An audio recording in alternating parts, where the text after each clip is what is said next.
Bien-aimés, auditeurs, auditrices, voici venu votre moment de dévotion quotidienne. Lecture d'un ouvrage s'intitulant Dieu et moi d'Édouard Heppenstall.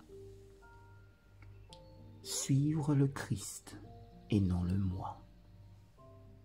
Puis Jésus dit à ses disciples, « Si quelqu'un veut venir avec moi, qu'il cesse de penser à lui-même. » Matthieu chapitre 16, verset 24.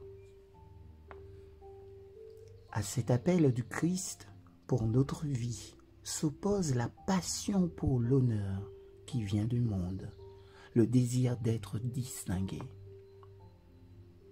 Si nous rendons hommage à la richesse, à la beauté, à l'éclat, nous ne chercherons pas premièrement le royaume de Dieu et sa justice. Gardons-nous de rechercher la gloire qui vient des hommes.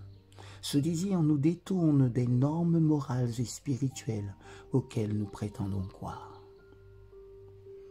Si nous prêtons l'oreille à des gens illustres qui considèrent hors de portée une obéissance sérieuse et totale à Dieu, alors nous n'aurons pas de peine à les suivre pour nous livrer au plaisir et au sport à la mode, et nous y mettrons un zèle qui bafoue les doigts du Christ, qui les tourne en dérision. Pilate vendit son sens de la justice.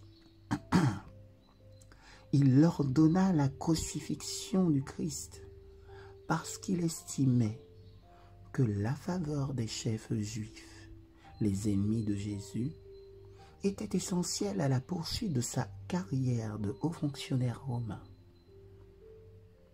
Le péché auquel m'entraîne l'amour de la faveur des hommes, c'est le refus du Christ. À cause de leur désir d'être en bon terme avec les incroyants, des milliers de gens désobéissent au 4e commandement. Des milliers de jeunes, en particulier, hésitent à donner la priorité aux justes exigences du Christ. Combien de fois la soumission aux hommes a réduit au silence les convictions personnelles pourtant appuyées sur la vérité et les résolutions d'obéir à Dieu. Les impressions ont pris la place des faits. Dans ces conditions, nous devons ressentir la désapprobation des autres comme un compliment. Dans la nature humaine, on observe une forte tendance à modifier sa conduite ou son opinion en fonction de l'approbation ou de la désapprobation des gens, surtout s'ils occupent une position supérieure. Peu à peu, la stature de notre expérience morale et spirituelle commence à se désagréger. L'approbation et la louange des hommes ne devraient pas être ce qui nous pousse à vivre de telle ou telle manière. Quand nous venons à la croix et que nous regardons le visage de Jésus-Christ, nous devrions être capables de nous voir correctement si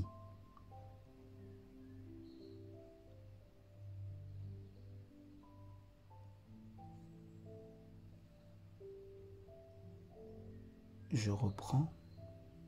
Quand nous venons à la croix et que nous regardons le visage de Jésus-Christ, nous devrions être capables de nous voir correctement et de ne pas avoir de nous-mêmes une plus haute opinion qu'il ne faut. Être jugé par les hommes devrait avoir fort peu d'importance pour nous en comparaison de la sentence finale par laquelle le Christ nous approuvera, car c'est elle qui fixera notre destinée éternelle. Amen.